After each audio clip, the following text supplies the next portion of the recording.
Hi guys, welcome to my YouTube channel. It's been a while and I'm back, and I hope you have the energy. You have done admins. I think next week Tuesday you are writing paper 1, okay, for those writing additional mathematics. So I hope you are ready.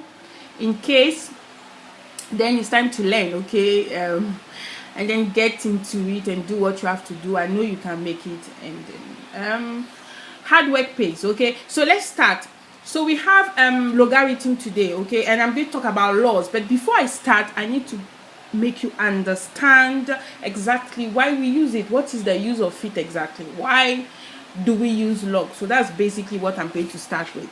So for example, you are asked to solve, okay, so you are asked to solve 2 raised to the power of x is equal to 3. So you have something like this.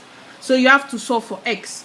You always have to solve for x in math. So anyhow, so basically, so how do I do? If you've been watching my previous videos, you can think of indices law, okay, and then basically you cannot apply it here because the base are not the same as number 1, and you can't do anything about it, as well as the indices x, and there's nothing here, so you can't do anything. So the use of log, the basic use of log comes in when indices law fails, when you are trying to solve initial equations. So basically, how do you do that? So there is a rule says that says, okay, so if you have y raised to the power of something like that and you can use indices, then log y base a will be equal to x.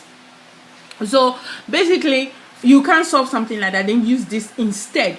So then it means that for this equation, this is what we have to do.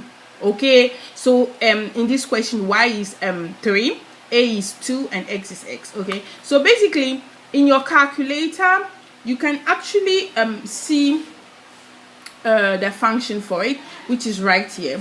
Okay, you can see log, and then the base, and then the number itself. So for example, for this question, what I will do is I will write log y is my 3, right? 2 is equal to x. So then I'm using my calculator, and then I'm going to my log function, and then my base in this question is 2. So then I'm writing 2 here, okay, and then 3, and then I have my answer, which is 1.58, okay, or 1.6, okay. So you can round it to 1 decimal places. So then your x is 1.6, okay. You have to round because it's quite a huge number, okay. So basically that is why logs come in, okay, when initial equations law fails, okay, to be applied.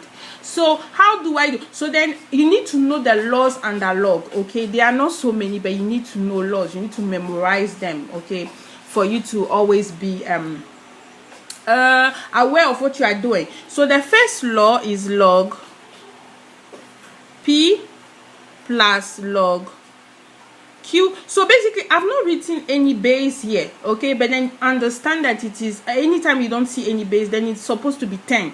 It's 10. The base is 10. So even in the calculator, when you use this function log, there's no base to be attached here. It is known that it is 10, okay. So these give you log